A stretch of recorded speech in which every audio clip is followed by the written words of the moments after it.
শালা, আমি হলো এই রাজ্যের ডাকাত। আজ তোকে কেউ ফিরেতে পারবে না। তাই বুঝি? তাহলে দেখা যাবে। দাঁড়া শালা, আজকে তাকে বুঝাচ্ছি।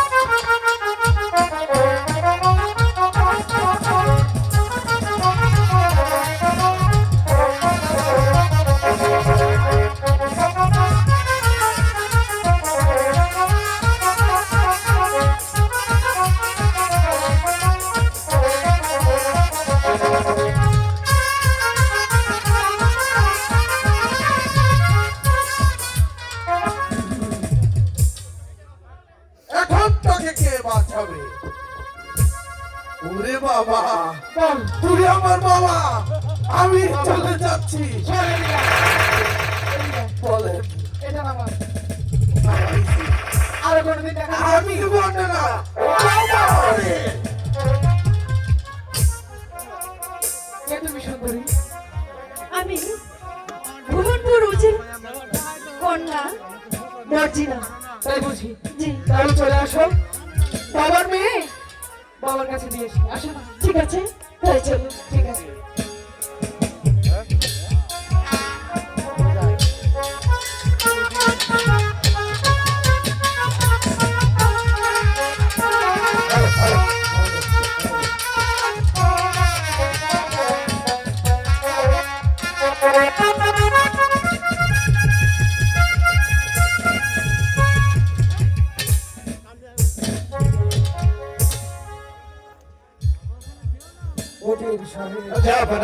আপনার কি কোনো অভিযোগ রয়েছে? না জাগরা, আমার কোনো অভিযোগ নেই, কিন্তু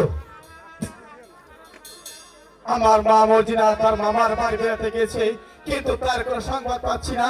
তাই তো তার জন্য আমার চিন্তা হচ্ছে। যাবো না।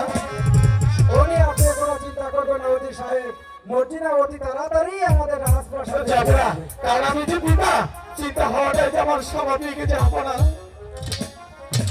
সর্বনাশ হয়েছে, যাবো না, সর্বনাশ হয়েছে। কি হয়েছে সৈনিক? মা মর্জিনাকে ডাকাত দল ধরে নিয়ে গেছে। কি সৈনিক? মর্জিনাকে ডাকাত দল ধরে নিয়ে গেছে? তোমরা কি করছিলে? যাবো না, যাবো না। আমরা তাদের সাথে পেরে উঠছিলাম না। যাবো না। বেরিয়ে যাও, বেরিয়ে যাও আপনাদের দল, আমার সম্মুখ হতে বেরিয়ে যাও। যাবো না। যেমনি করি হোক আমার মা মর্জিনাকেই ধরে ফিরানোর ব্যবস্থা করে। যাবো না। উজির সাহেব, যাবো না। আপনি কান্না করবেন না উজির সাহেব। আমি ভুবন রাজ আপনাকে কথা দিচ্ছি, যে দুষ্টরা ওই মর্জিনাকে ধরে নিয়ে গেছে, তাদেরকে ধরে নেবে আপনার সম্মুখে করবো নির্মমভাবে হত্যা। আর করতে হবে না, যাবো না। এই শয়তানদেরকে হত্যা করে মর্জিনাকে আমি উদ্ধার করে নিয়ে এসেছি। মা মর্জিনা, আমি যে তোমার জন্য অনেক চিন্তা করছি। পিতা, আজ এই নওজোয়ান না থাকলে আমি আর আপনার কাছে ফিরে আসতাম না পিতা। হ্যাঁ পিতা। এই বালকটি কে মা মর্জিনা? বালক, বলো তোমার কি পরিচয়, কোথায় তোমার বাড়িঘর? আমার যে কোনো পরিচয় নেই, যাবো না। আমার যে কোনো আশ্রয় নেই, আমি যে আজ আশ্রয়হীন।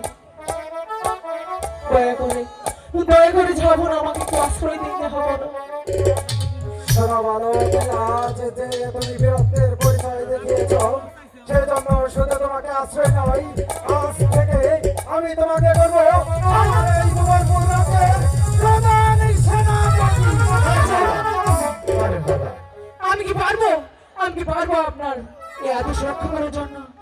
তুমি পারবে বালক, তুমি পারবে, কারণ এই যে বীরত্বের পরিচয় তুমি দেখিয়েছ, ওই দুষ্টদের হাত থেকে মর্জিনাকে উদ্ধার করে একমাত্র তুমি পারবে আমার এই ভুবনপুর রাজ্যের প্রধান সেনাপতির পদ পালন করতে। যাবো না।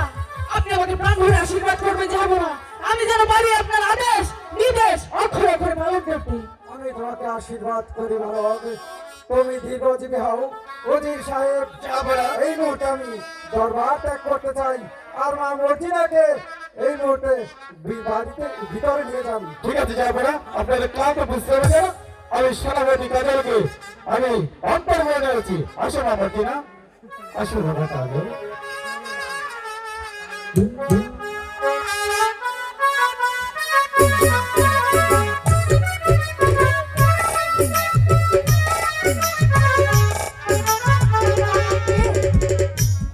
এই অতিথি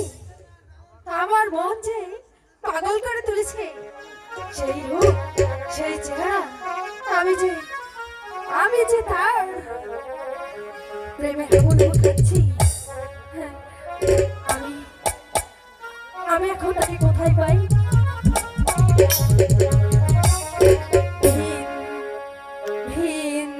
ভিনদেশিয়া বন্ধু আমার মন দিল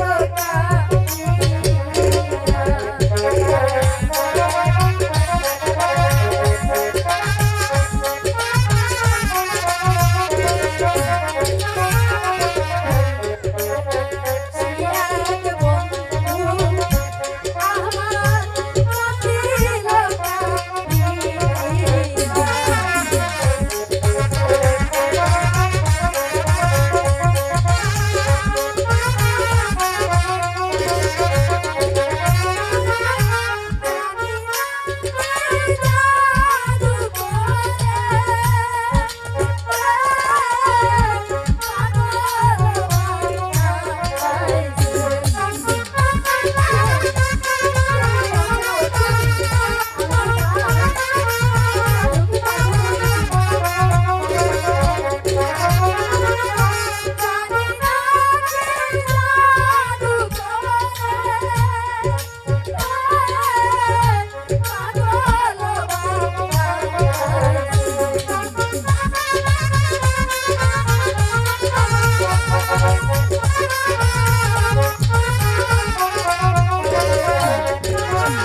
শোনো রেখা, শুনে পারছি না